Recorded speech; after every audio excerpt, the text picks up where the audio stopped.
soundbite. If not, we can just do it via Skype, and that'll be fine too. How do I record it on the phone? I don't even know. You. How do I record the call on the phone?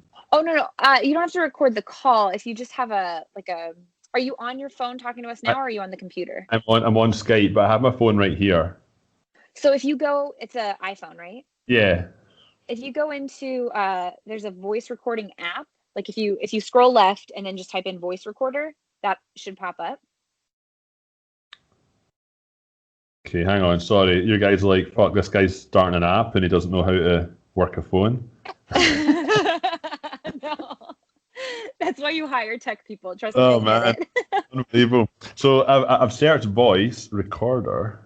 Or yeah, maybe just voice. Maybe it's called. It didn't give you a recommendation. Maybe you've deleted it. Maybe voice control. It usually comes standard, but maybe yours doesn't. Let me check mine real quick and see if they changed the name of it.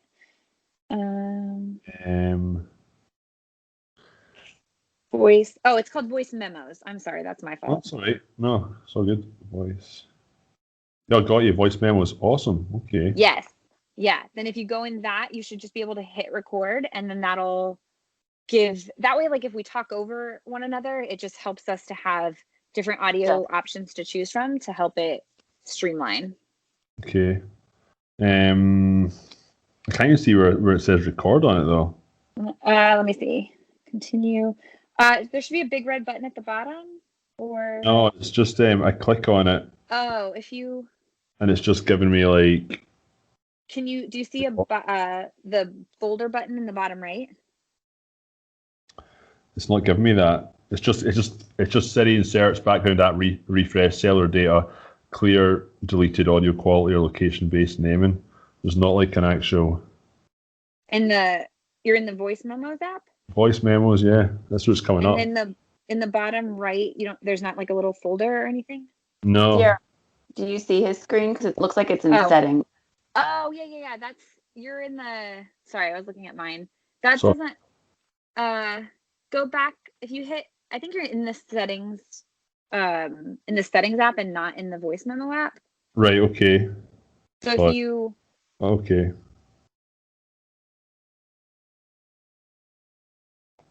Fuck's sake, honestly. Not much of an idiot, believe me. No, you're fine. You're totally fine. All right. No, I feel like technology is getting more complicated, to be honest. I think I got it. Okay, tap the record button to start a voice memo. Yeah, that's it. Awesome, right, we're on. Whoa, that was easy. Look at me. So we're going. We're recording. So I'm just going to keep that there, like on my laptop. Yeah. Perfect. That is exactly what we need. Yes. And then Jess, I'm going to hit record too. 1, 2, 3, record. Okay. And then what we do to make it super official, you're going to love this. On the count of 3, we all just kind of clap. And that way, Jessica, like when she edits it, she sees the spike in the volume and then we can tie it all together. That's actually really smart. I love it. That's good. It's like the movies, right? Yeah, perfect. All right. So on the count of 3, we'll clap. 1, 2. Only 3 though, not 2, right? Only 3. Not 2. All right. 1, 2. Perfect. Okay. So, I think that's everything. Are you ready? Yeah. I'm recording on Skype. All right. I think we're good to go. Awesome. Oh, wait. No, I do have one more question. I just want to make sure I pronounce your name right. Can you say it for me so I say it right? Will you go for it first? Let me hear you. I would say Calum, but I feel like that's not how you said it. Callum. That's what I thought. When I talked to you on the phone, I thought you said Calum. So, okay. It's all good. Calum. That was perfect. Calum McGuigan. Callum McGregor? McGuigan. McGuigan. I'm just going to do it on a first name basis. Yeah, don't worry about it, man. Honestly, look, listen, you won't be the first and you won't be the last person that butchers my name. Like, this is how it goes. I'm Sierra and I get it messed up all the time, so I fully understand. Yeah, totally. It's all good. All right. Well, welcome back to the In Raw Life podcast. We have such a special treat in store for you today. We have a special guest, Calum, and you're going to love his accent and what he's doing in the world. So Calum has created a brand new app called Shape and Foster, and we're going to tell you all about it today because it embodies the things that Jessica and I are obsessed with. It helps you with your mental health, your physical health, your financial health. I mean, seriously, if you think about all the things that we talk about and love, put them all together in one app, and that is what Calum has created in this easy to use and super like community based app. So we're going to dive into that. But first, Calum, hi, thank you for joining us. Tell us about yourself. How are you doing? Thank you, Kiera and Jessica, for having me. I've been putting this accent on for 36 years. It's like the longest acting gig of my life. And I'll keep you've going. Mastered it. I'll keep it going for another hour. I'll try and speak a little bit slow so that your listeners can fully understand and there's no complications. But yeah, I'm from Scotland. Was born and raised in Glasgow in the United Kingdom, Scotland. I came to Canada, Toronto, when I was 22 to play rugby for a summer. So like I grew up playing rugby. Came here for 4 months to Toronto, just absolutely loved it. Went home, got a work permit, came back. And what was meant to be 4 months is now I'm still here 13 years later. I'm a citizen of Canada. My wife is Canadian. I've got 2 kids born in Canada. So like Toronto now for me is home. You know, like Scotland is totally like is home as well. I'm kind of in a fortunate position, I guess, where I've got 2 homes. But yeah, born in Scotland, hence the accent, and it's not going anywhere. Apparently, like if for like males anyway, apparently.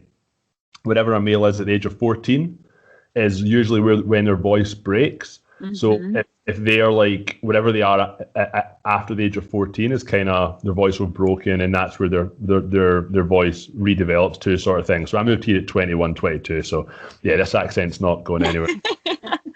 Well, it's funny though, because when I talked to you the first time, I told Jessica that you have a Scottish accent, but it's like because you're also in Canada, I feel like you have this Scottish Canadian surfer vibe almost, and I really love it. That's amazing. I would, if I stood on a surfboard, I would like be unbalanced and fall after like. I don't think there's any surfing in Toronto. No, I just 2.5 seconds. The tone. I'd be the least coordinated surfer you've ever seen in your life. So definitely not the vibe I'm going for. That's awesome. Also, I think that to be honest, like I think my accent is like really watered down now. So maybe there's a wee bit of that. Like if I go home, to Scotland, then and it kind of comes out in full force. I bet. Trying to like have conversations like over the phone or carry business in Canada, like I quickly found out that if I didn't slow down, then I kind of lost the concentration of the person I was talking with within a few seconds, within like less time than it would take me to fall off a surfboard. What about when you and your wife start bickering? Does the accent get stronger? Because I know for my husband, his Philly accent comes strong when he's upset. Oh, I never bicker with my wife. What are you talking about? Oh, of course not. No, it doesn't. It doesn't get stronger. I think no, it doesn't get stronger. And no. Like we've been together for 13 years. Like I met her 6 months after coming to Canada. So she's, even if it did get stronger, like she wouldn't even notice, you know. Oh, that's awesome. So I guess then tell us, you said you have a wife and 2 kids. Mm-hmm. How old are your children? I've got a 9-month-old, just turned 9 months. He's like a COVID baby, born in March. We have a 4.5-year-old. So it's crazy. Like it's having that second is, as you guys will know, like it's crazy. The second baby really starts to take some attention away from the first kid, and we're kind of going through that right now, where our first kid is kind of acting up. Our 4.5-year-old Malcolm is kind of acting up a wee bit, doing things he's never done before. He's like spitting in the house and stuff like this, and it just comes from a place of like insecurity. He feels like insecure, obviously, in a certain way. I mean, COVID for kids, for adults, it's been crazy. It's been mind-boggling. So for kids, like this wee guy has had to wear a mask for 20% of his life. You know what I mean? Like, yeah. You know, So he's tough. just started school. He's got a wee brother now. He's moved bedrooms and all this kind of change. He's acting out a bit right now. But yeah, we've got a 4.5-year-old and a 9-month-old. Oh, I so understand that. Go ahead, Jess. Sorry. So I have a question. I know we haven't really gotten, excuse me, fully into the app yet and discuss kind of how you got there. But with your journey through this app and having your little ones going through that kind of stuff, do you talk to him about like the stuff that you're learning and doing? That's an awesome question. Really cool question. I wouldn't say I speak to him about. I actually am quite conscious to try and not speak about any sort of like, or even mention like work or anything like that, because what does that mean to him, right? Yeah. Like, what does it mean to him? So, I mean, I think that it's important, like, when you're in your kid's presence, just for them to be your sole focus. So, what has happened a few times is, obviously, I mean, is like, I'm on my phone or something and like it's heartbreaking the first time your kid says to you, "Daddy, get off your phone." Oh yeah. It's like it's heartbreaking. I'm like, oh my God. And I've obviously been on my phone more because I'm starting a business and there's a million things going on. It is an app as well, so it lives on the phone. So I'm kind of conscious to try and not say any, because what does work mean to him? Like anything that I say that I'm doing that is not to do with him or his brother or his mum is probably a little bit confusing as to why that takes priority. Mm-hmm. But that's an awesome question, though. I like that. Do you take like what the experts, like all the mental health advice and life advice from the app? Do you ever kind of like put it into like just like have a teaching lesson with him, like when things come up if he's acting up? Yeah, I've not had that opportunity yet, because again, like, I mean, yeah, teaching lessons obviously with kids are awesome, but the stuff the app, the stuff as you know, is you're in the app, and I can't wait to talk to you guys about it. Jessica, you've been online quite a bit. I can't wait to kind of see what you've got to say about it. But as you know, like a lot of it is kind of adult learning, whereas like our dog passed away in the summer, and my 4.5-year-old said that we can just get a rocket launcher and go to heaven and visit him. Like that was his solution. So it's hard to take a kind of piece of adult learning and caress that into him understanding. Oh my gosh, that's so sweet though. I know. Okay, so I'm very interested. I know that you were an entrepreneur before you came up with the app. So I'm interested in hearing, and I'm sure the audience would be interested in hearing kind of what you did before and how you decided that this was the change you needed to make the inspiration for the app. Yeah, totally. So, I mean, I started a business 11 years ago called Fervent Events in Canada. It was an events marketing agency. I launched the business with $4,000, like one paycheck, basically. And I sold it in July, and 11 years later, I was still 100% owner. So I never had to like bring in partners, loans from bank. So I launched this company with $4,000, got a part-time job for 6 months, worked in a call center to kind of like pay rent and all the rest of it, just try to like evolve this idea in this company. We ended up making the Growth 500 twice, which is Canada's version of like the 500 fastest growing companies in Canada. It's like Canada's little mini sort of Forbes list, but not with the same kind of prestige that comes with it, obviously. But we did really well. We hit like $4 million in revenue per year. But the last 2 years, I loved it. I'm a passionate guy. Like I love the business, but the last 2 years, honestly, I just stopped enjoying it. My enjoyment factor was like at an all-time low. I mean, I was at a stage where I'd taken the business as far as I could, but more than anything else, I was like, what the fuck am I doing? Like, what's the purpose here? If a tobacco firm or like a quick service restaurant came to us with a big opportunity, we would have grabbed it because it's about revenue and it's about making money in that industry, obviously. But who does that impact? Like, I was starting to like not really feel good about the work that I was doing. And the fucking craziest thing, man. So basically, COVID hits in March. My whole industry, like a lot of industries, went into self-destruct.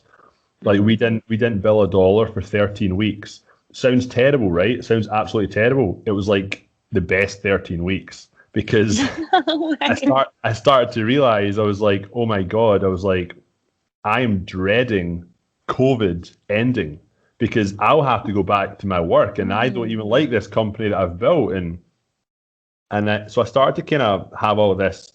So I made a decision in May. I was like, I'm going to sell the business. I'm going to start something else. And it kind of goes hand in hand with the last like 2 years of my life have been a bit of a kind of personal development journey. So I've just had a couple of like awakening sort of moments the last couple of years, and it's put me on a journey of like drinking less alcohol, trying to watch what I eat more, which is difficult. Nutrition's always going to be a problem for me. Getting back into the gym, prioritizing family more, just learning more about me and learning more about what I want to do. And I was kind of realizing, shit, I was like, I've enjoyed this journey. I'd like to create something for others as well and continue my journey at the same time. So this whole sort of thing, it all just kind of like meshed together. I sold the company at like a very small valuation given COVID. Had I sold it a year ago, I would have made more money off it. But who fucking cares? I got out of the company I wasn't enjoying, and I'm now able to start something that I'm really passionate about again. And like the kind of like the start of this whole thing, I say like a 2-year journey. The start of this whole thing for me is kind of, I mean, basically I enjoy drinking. I'm Scottish. I go out a lot with friends and all that sort of stuff. And my son was starting this was last year. It was like June last year. He was 3.5 years old at the time, or just turned 3, I guess. He was doing his first little like mini rugby sort of day, like just like a bunch of kids on a Sunday running around and doing like little like fun drills and stuff. I've played rugby my whole life, as I said. I've been looking forward to this for like 2 or 3 weeks. I was like, I can't wait for this. Like go with Malcolm, take him, watch them kind of just do all this sort of stuff, have some fun. Couldn't wait for it.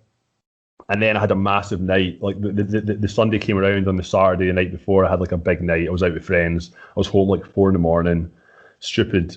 And I drove him the next day to rugby. I wasn't like drunk or anything, but I was definitely over the limit. I shouldn't have been driving. I had no sleep. And I basically had a panic attack at the wheel. I was like driving him and I was like, had a bit of a panic attack, just thinking how irresponsible I felt, like all that sort of stuff. And I got to rugby with him and all these other dads were like fresh and running around with their kids. And I'd been looking forward to this for weeks. And I was just like, what a loser. I felt like a loser. And that was like, I basically stopped drinking after that, to a certain extent. I drink now, I'd say maybe every 2 or 3 months. I now drink. But I'm not teetotal, but that was like the start of my kind of just like, what do I want out of life moment. And yeah, and everything. I mean, 2 years later, it kind of culmination was COVID, and that was the opportunity to then sell the business that I wasn't enjoying. Was the kind of last little piece of my 2-year journey of like self-development.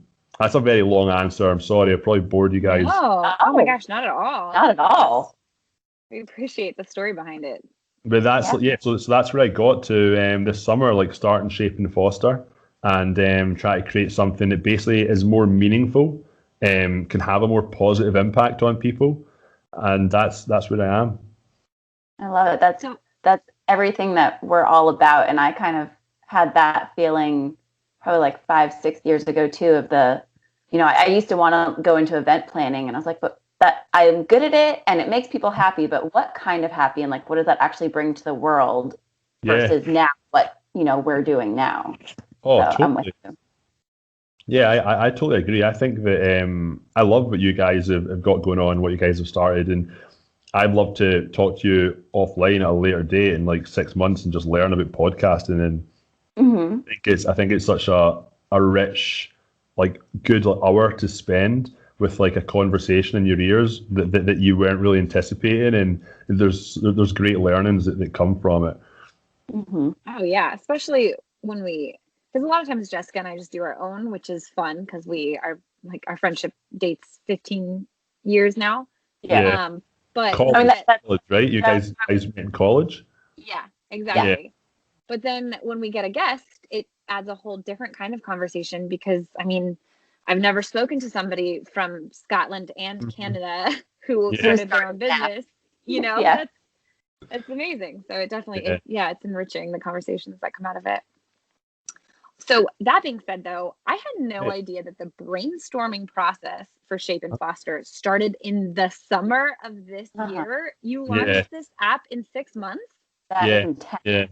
Yeah. Can you tell us about that? Oh my gosh. Yeah, but you know what? So good too. Like, the app has been. So Jessica, we didn't even say that. Jessica and I have tried the app and we love it. Amazing. It's so well done. It's so well thought out.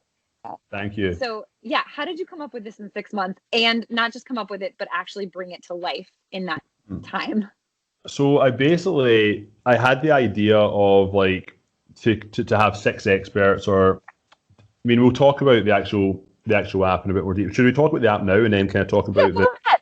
I would say go ahead and like explain it so that I mean, I'll just kind of quickly say, like, essentially, like, what it is for your listeners. I mean, it's a lifestyle development app. It's also available, obviously, in a web browser. You pay for a membership, and in turn, you're taking on like a 12-month journey of lifestyle development from 6 experts. Each of the experts have curated like courses just for Shape and Foster, and those 6 experts are in areas that I just personally deem like important to a healthy heart and a healthy mind. Obviously, there's way more industries that could help your heart and your mind, but the 6 that I went with was fitness, nutrition, mental health, life coach, finance, and yoga. So every 30 days, new course material from each of these experts becomes available, and all content is consumed via video. So every single video of every expert is essentially 20 minutes long, and that's because that's really all the time we have, right? I mean, there's a reason that TED Talks are 18 minutes in length. The average TED Talk is 18 minutes in length because TED realizes that if it was an hour, their viewership would fall considerably, and people don't have the concentration to kind of stick around for that. So I almost think of them as like mini little TED Talks, but it's a program and it takes you on a journey. So I mean, the 6 experts as well, like, the reason I came up with those is that I just kind of think that so much of life is we deal with like retroactively, and I wanted to come up with like a proactive model. So like finance, like I looked into like a mortgage that when I was buying a house, it doesn't make sense. It's the biggest purchase of your life, biggest investment in your life, and you learn about that on the job as you're in the market for a home. It's crazy. Doesn't make sense. Fitness, I started going to the gym again when I was already out of shape. Nutrition, when your eating habits are bad, you look into nutrition. I Googled anxiety the first time I had an anxiety attack. Life coach is the sort of thing that you may seek if your life is feeling disjointed. All of these things we deal with retroactively. So the purpose really of Shape and Foster is to create programs from each of these experts that can give you a kind of proactive approach and a proactive journey throughout each of the professions. So you're really, if you can give up 2 to 3 hours of your time a month, then you will learn from these 6 experts. That's it. I mean, it's not a big commitment. 2 to 3 hours a month. You're talking about 20-minute videos from each expert, some recipe tips, all that sort of stuff. Yeah. So that's what the app is. Just so your kind of viewers understand. As far as I should say listeners, sorry, not viewers. So your listeners understand. As far as like how I came up with it, I wanted to have these experts. I wanted to have this like proactive approach, and I just kind of thought, what's the best way to do it? And then it just kind of starts to manifest in your mind. Originally, I thought, we'll just have like 6 experts or 5 experts, and they provide different tips. And then I thought, well, there's not really any cohesion to that. Like each one of them should be their own program. And then you start to think, how's it going to be delivered? And you think 15 to 20 minutes per video. You don't want 1 hour videos. It just kind of started to manifest, and it got created over time. I'd put like an RFP together, a request for proposal, sent out to different app developers and stuff. This is what I'm trying to do, and found one that could do exactly what I was trying to do, but could basically do it better. So then you get the professionals to work on their end, and then I started to learn about stuff on my end, like digital marketing, stuff that I haven't done before. podcasts, like I listen to podcasts all the time. And I thought, geez, like it'd be good to like go on podcasts and actually talk with this app as well. That's something that would really be authentic to me, because that's how I learn about a lot of things. You know what I mean? So yeah, it just started to kind of manifest over time. And as I'm thinking about a lot of the parts, I then hired my experts, got the experts basically from sourcing through Instagram. Like I looked on like different experts like IGTVs. You get an idea of how they come across in camera, like obviously their knowledge, their likability. And then I interviewed like 6 people per position and chose one and contracted one, and then they created the programs. And so then as they're working on that, the experts are working on that in their own time, their programs, the app developers working on that, I'm learning more things. And all of a sudden you've got 4 or 5 different kind of little machines running at the same time simultaneously. And come November, they can all get put together. And they all got put together in November, yeah. Wow, that's incredible.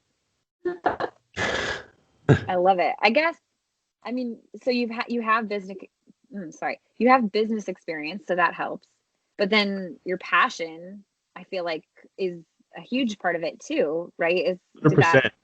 Yeah, 100%. Yeah, passion is like, I mean, what's the kind of cliche sort of like, what is that cliche term? It's like, do something you like and you'll do it well, you know? I mean, I think that's massive.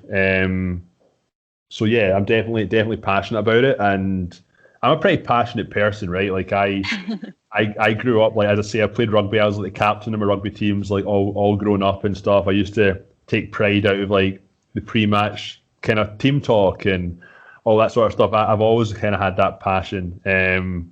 So I think that definitely helps. And honestly, man, it's crazy to say, but and I'm in a very fortunate position because I'd built a company and I had some income that I could sit back on a little bit. So I'm not trying to pretend that's not a factor. Of course it is. But I mean, I had COVID. I had literally 6 months of my business. Well, I sold my business and there was nothing for me to do work-wise. So my job was really learning about how to create this new thing. That's where all my work hours went. Whereas to start something like this as a side project or a side gig, it would have been terrible. It would have been done poorly. It would have taken way more time. But I kind of like just made this my job. Like, yeah, you know, which is a very fortunate position to be in, and I'm not pretending that that's not the case. What I do want to say is just to be completely clear again with like your listeners, like I'm not in any way pretending to be like a guru or anything like that. I'm still figuring a lot of shit out myself. I'm going through this journey. I'm not like trying to be the next Tony Robbins. I'm not him. So I mean, I'm going to be, if any of your listeners want to try the app and they want to trial it, it is a 14-day free trial. I should say that. If anyone wants to trial it, like they're coming into an app where every single person in there is learning with them. Myself, like the community founder included, we're all learning together, which I think is kind of cool. There's not any like guru-y sort of bullshit going on in there. So I think that's important to note. Well, I think it's go ahead, Jess. I was going to say, I love that you're not trying to just talk to the people. You're actually there with them. Like, I think it was in your welcome video, you talked about how you don't have it all together either, because none of us do. Even the experts don't have it all together. They're constantly learning and trying new things and doing new things to better themselves, which is what we're always trying to do. 100%. Like as I said, like 20 minutes ago, like my son is spitting on the floor. You know what I mean? Like, does that sound like the guy that's got it all worked out and has this perfect life? Absolutely not. But you know what's cool though is nowadays, like, is it not absolutely amazing that we can all be vulnerable? Mm-hmm. We can all be vulnerable now. We can all say to our friends, or people that maybe we don't even know and like that well, you can say like, I'm dealing with some stuff right now, or I'm trying to work through some stuff, or mental health, like mental wellness, like the conversation around mental health right now to where it was like 10 years ago, it was non-existent 10 years ago. Yeah. Like it's amazing. So I think and I hope that plays a big part. And in saying that, like look, there's already like the app is live obviously now. We have some members in there, and watching the kind of member behavior is very interesting because there's two ways that you can be part of this. You can come in and you can be vocal if you want, and you can contribute and you can say some stuff, or you can sit back and you can just observe. Like, and there's no wrong way to do it. There's no wrong way. Like I've got two or three members in there right now. We've just started. We're in at the time of recording here. We're just kind of in the testing phase. Got a few members that are online watching videos. It seems like all the time. Like, good God, I'm like, they just have this browser open all the time. But they've never posted anything, or they've never liked or so, and that's completely cool. Like, it's not like you have to be vocal and be a active part of the community if you don't want to. But if you do, the cool thing is that nowadays we're in a position where everyone can be open and say what the hell they want, and I think that's amazing. We're very, very fortunate. Mm-hmm. Yeah, I love that you can cheer other people on in the app too. That's a cool function. Yeah. So I want to hear what you guys think. I know, Jessica, you've been on it a little bit more. I'd love to know like what you guys think about it yourself. Like, I'm interested. Well, first I was gonna say, just to piggyback off of what you said earlier, I wanted I think so, like, mental health is something that I'm incredibly passionate about. That's part of the reason that we started this podcast. And I think it's so fascinating how you talk about that it's something that we can talk about now. Right. Because in my mind and Jess's mind and your mind, we can totally do that. But I do think that there's still some people out there that are struggling with that because they're around more traditional people that don't necessarily think it's okay, or that shoot that down. And I think that's why your app is so great, because we are in a time where talking about mental health isn't just okay, it's imperative.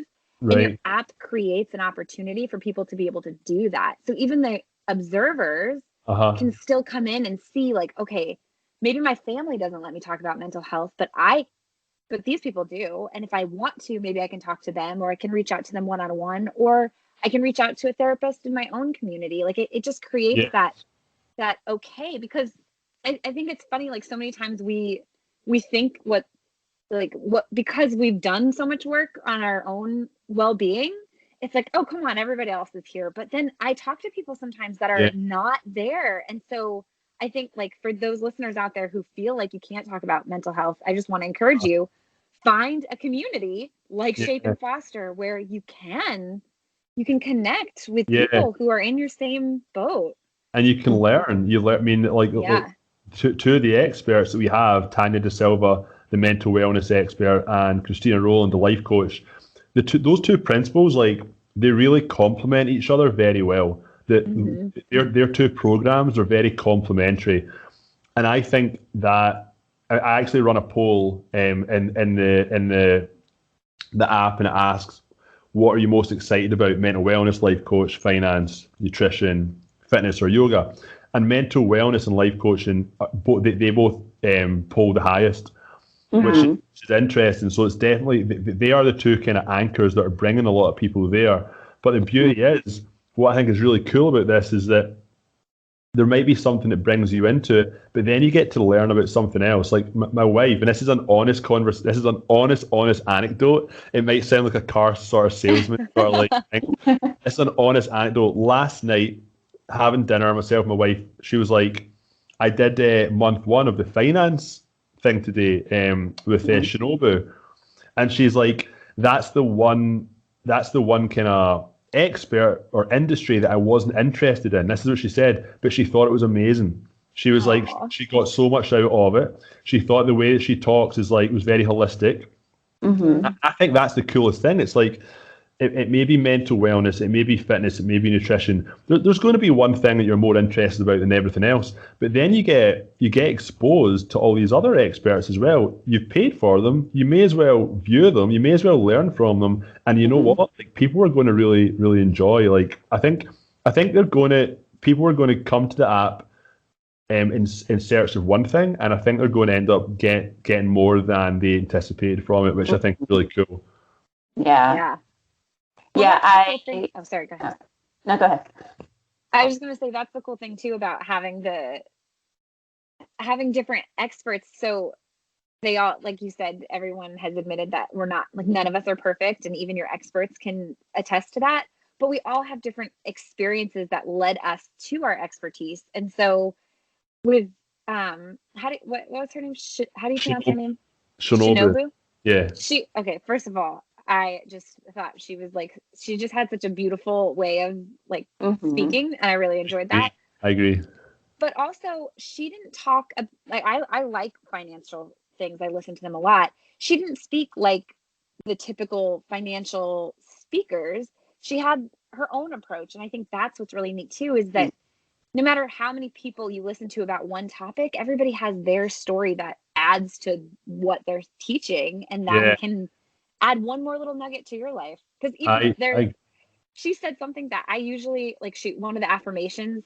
She's like, okay, say this. And I'm like, oh, I can never say that affirmation. It feels so awkward. And then she said, if this feels awkward, try this. And I'm like, did you hear my thoughts? How did she know? That's amazing. That's what my wife said as well. She talked about the affirmations, and she was like, I wasn't expecting that from a financial expert, which is cool. I think we have a really good team. It's a really good group of people. They're very personable. And they're all they're so on board with what Shape and Foster is all about. All these experts, just to clarify, and all the experts are all business owners in their own right. So they all have their own businesses, and they're contracted to work with Shape and Foster this is one part of their business. They're not Shape and Foster employees. But yeah, she's awesome. Shinobu is fantastic. One of the cool things about the app as well is that there will be live events. So every 2 weeks we'll do a live Q&A with an expert. So basically every expert has a live Q&A 4 times a year. You can always ask them a question in the app by text, and they will send a response back, or you can comment on one of the videos and they'll respond back. So you have access to them, although the programs are all I don't want to say templated, but they're all structured programs that every single member goes through the same. They all get the same videos. They're not unique to your needs, because it's just too difficult, obviously, to do. But you still do have access to them through the live interviews. You can ask questions. If you can't make a live interview, everything's recorded. All the interviews recorded and will be in the app at a later date. And that goes with yoga as well. We have live yoga every second Sunday. If you can't make a yoga class, it will be recorded in the app, and you can make it in your own time. So it's pretty cool, man. There's lots of different things to it, and I'm just excited. I'm really excited. Yeah. I think my favorite part of it all is that all of them give actionable items. It's understandable in anybody's terms, and they give you things to actually do or ask yourself or write down. Or even Sarah and I both tried the trainer. What was it, Ty? Yeah, Ty. Yeah, Ty the trainer. Yeah, we both tried, I think, his first workout, and I mean, it wasn't just another random workout video. Something about it just was easy to watch and follow. Yeah. And both of us felt sore the next day. I didn't think so at all. And we both worked out. My baby. Well, I haven't worked out in a little while, but. But my baby kept crawling over and taking my phone, so I wasn't able to finish it. I only did half of it. And the next day I was like, why am I so sore? I could not understand. But seriously, half the video, I was wrecked. And that's the good thing about his workouts is that you can do them from home, right? They're all body weights. They're all body weight composition. Easy too. I was surprised. Easy to do, yeah. I was like, oh, this, I didn't even feel like I did an intense workout because I only did half of it, and the next day that's funny. That's cool. That's awesome. That's awesome. Appreciate you guys do it. Honestly, I love how active you've both been. I think the best way to really convey what the app's all about is that you guys have genuinely been inside and actually tried it, and if you didn't it was great, then obviously you would have cancelled this interview. So I appreciate it. Yeah, we've been like, get out of here. Hit the brakes. Yeah, of course. But before we fully let you go, we have a couple of questions that we ask every guest. Yep. So obviously we are all about being raw, and you've been very vulnerable as already by sharing little nuggets of your life, and I appreciate that. But we always ask our guests what one of the most raw moments that they're willing to share is, which you have shared some already, but if you could just give us some, just basically the idea is to let our listeners know that exactly what your whole mindset is, that we're not perfect just because we're on the path of bettering ourselves. So could you share a moment that is raw in your life? I honestly think that I would just have to go back to what the story I told about having like an anxiety attack at the wheel. I know that to some people that's maybe not a big deal. It was to me. Like I basically felt like I was not fit to drive. I had my son in the back of the car, and like all of a sudden I was like, it felt like the roads were closing in on me. You know, like for 5 minutes trying to drive, pulled over, and he's talking nonstop, obviously. Yeah, as 4-year-olds do. Pulled over, like sweaty hands, like sweating, and it was just a kind of an aha moment, like for me. And don't get me wrong, that wasn't an everyday and every. I mean, I alluded earlier that I like to drink and stuff like that. I mean, I'm talking about like once or twice a week. I'm not talking about 7 days a week. But when you're getting home, sometimes a few years ago, and like I was coming in the door and like my son was awake. You know what I mean? I was getting home at sometimes, which is awful to think about now. I was getting home sometimes, my son had woken up and he'd slept for 10 hours. You know what I mean? Like 6 o'clock in the morning and crap like that.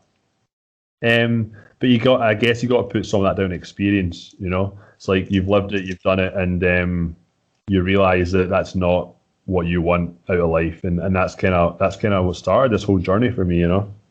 Yeah.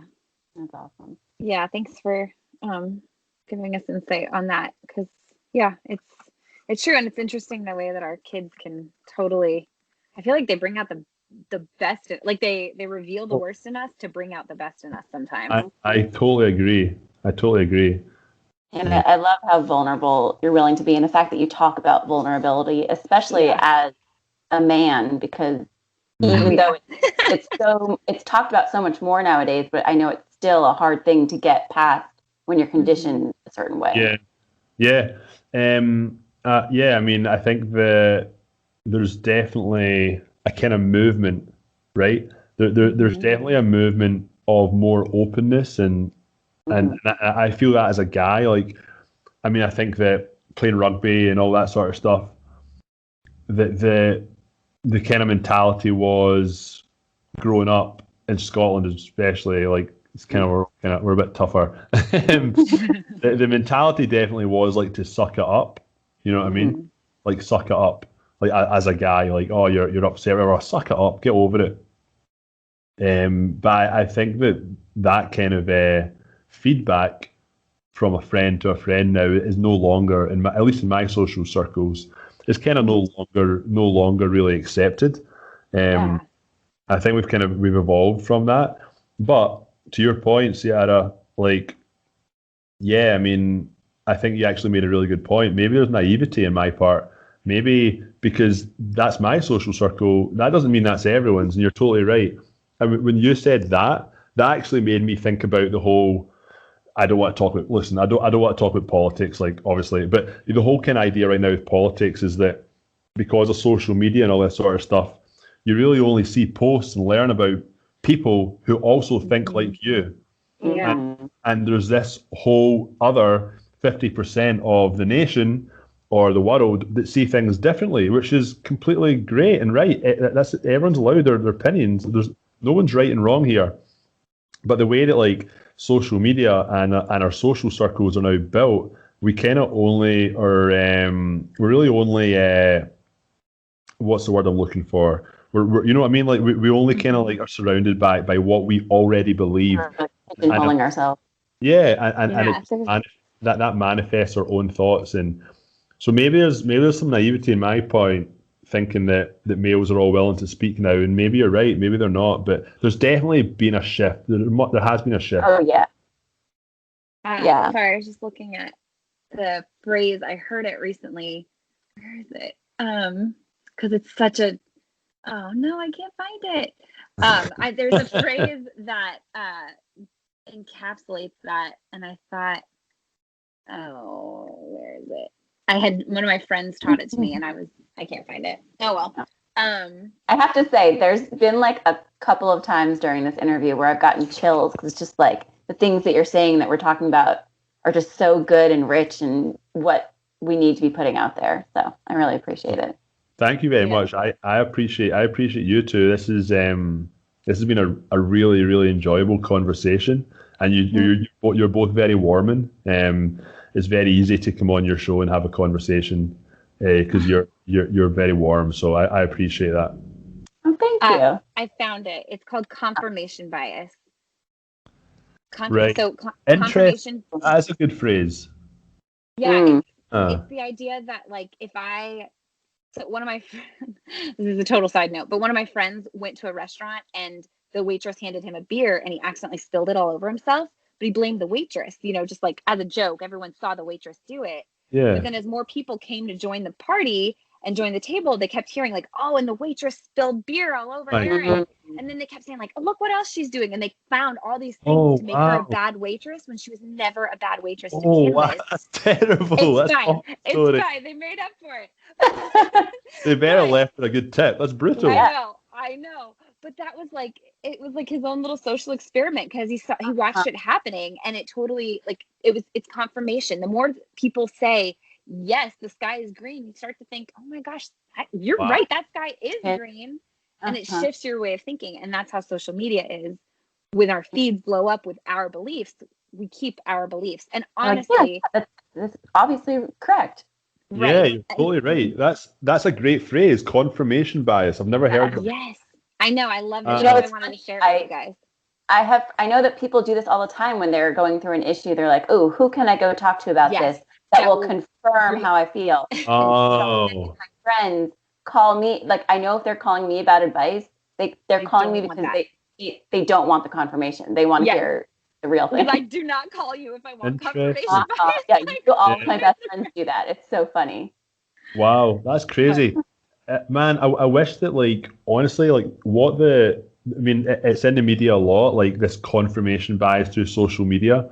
It has been talked about, but somebody, like some big like political figure or public figure, like a group of some nature, they need to champion this. They need to really champion this and make it their life's work to get out and have more and learn more about what your fucking followers are saying.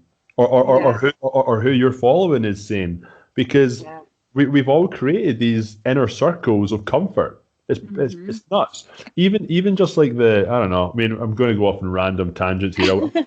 Okay, that's fine. It's a good conversation. I'll stop. But you know what I mean. Like, I wish that someone, and it is a life's work. But someone out there has to champion this and make it their kind of their work to try and let everyone understand that don't just watch the one source of news. You know, watch multiple media platforms. Like, you know, like follow people in social media that you don't agree with. Yeah. You know I mean, like, you have to be open to not everyone thinks like you.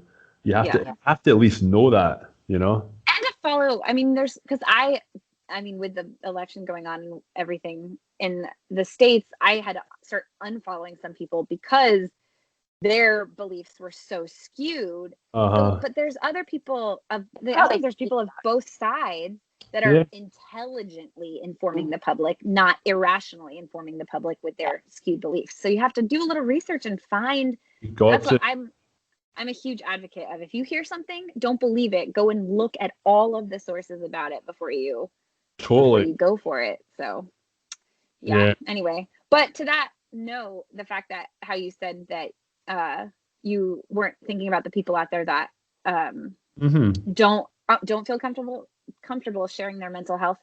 I was the same way until I started talking to a friend whose family really like still thinks of it in a taboo fashion. And so it was a huge wake up call for me too, because I was like, what do you mean you don't want to go to the therapist? Come on, just freaking go. Yeah. So it is interesting to have to change the dialogue when you talk to somebody that comes from the other side of the thought process. So yeah. Anyway, sorry to take you on that tangent. No, that's confirmation bias. I like it. Yeah, I like it. It's been an awesome conversation. I feel like we could talk for hours. We could talking all day, I think. Well, we won't keep you forever. We just have one more fun thing, which is our lightning round that Jess prepared for you. So, Jessica. Oh, no. Now I'm worried. Put you on. I didn't even warn you. Not to put you on the spot, but. I know. I think, is my reception breaking up here? I promise. They're fun ones. Okay. Yeah, they're easy. So, yes. What is the worst thing you've ever done in your life? No, I'm just kidding. We've already done that with the round. We already went there. Yeah. Go ahead, Jess. So obviously lightning round, just whatever comes to your head first. Who cares? Just go for it. First question is, what is your favorite junk food that you just cannot resist? Oh, chicken wings. Chicken wings, Doritos. My nutrition, like honestly, is pretty bad. Which is like that's the expert that I'm most wanting to get involved with in Shane Foster's Jazz Nutritionist, because my taste buds, they just love food that is not good for you. Yeah. I'm massive. You really just make it for yourself, right? Yeah, I'm massive on chicken wings. Cool. Question number 2. What is your favorite thing to do with your little ones? Oh God. Probably Beyblade, because he loves it so much. Oh, Beyblade.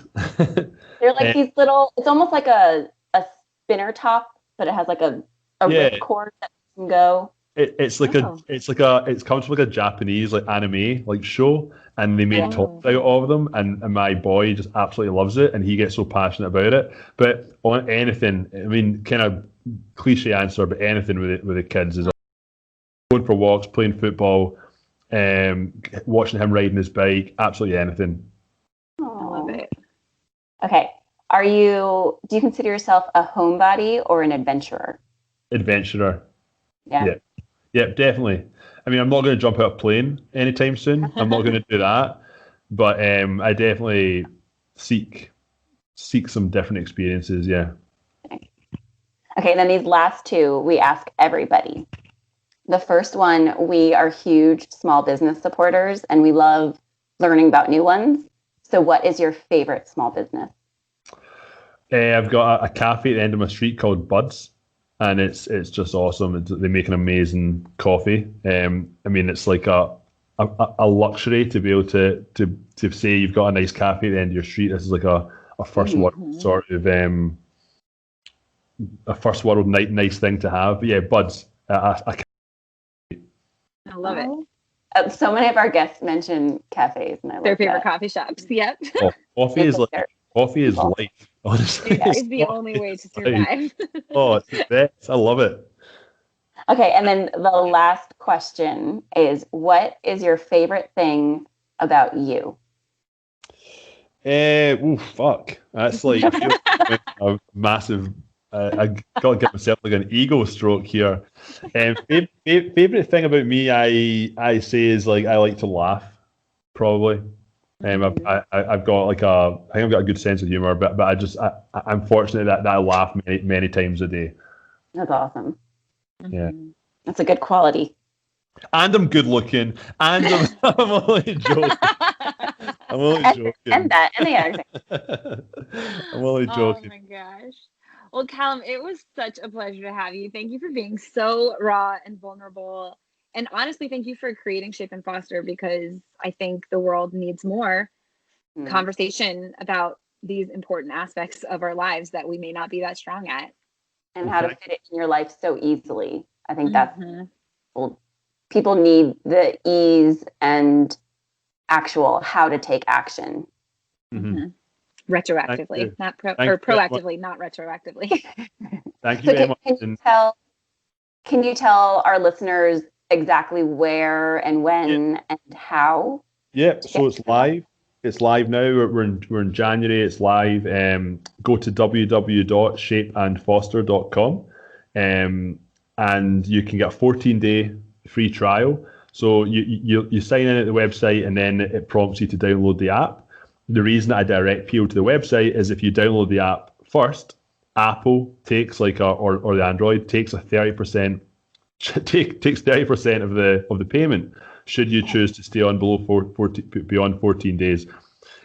So it costs more essentially there. So go to the website www.shapeandfoster.com, sign up. It takes 2 seconds, and you'll get a 14-day free trial. That gives you access to all of month one, and you get a feel for the community. And I believe that you'll really enjoy it. And if you don't, then opt out. I mean, we're only wanting folk to stay that are truly going to get value. No pressure there, guys. Just take your trial and see if it's for you. Love it. Thank you. Awesome. Thank you very much. Appreciate it, guys. Thank you. Yeah, absolutely. Thanks for calling us. You can go ahead and stop the recording now. And then if you want to just email that to the email you have for us, podcast or the In Raw Life podcast @gmail.com. Cool. And then do you have a Gmail account? I do actually, yeah. Okay, if you send it through the Gmail account, because it might be too big, so but Gmail will put it in the drive that way. What about if I could send like a Dropbox link or something? Would that work? Well, if you send it via your Gmail account, it'll automatically do the Dropbox function for you. So it's even easier than you putting it in Dropbox. Perfect. Yeah, and then thank you. No, thank you guys. Honestly, this was awesome. We should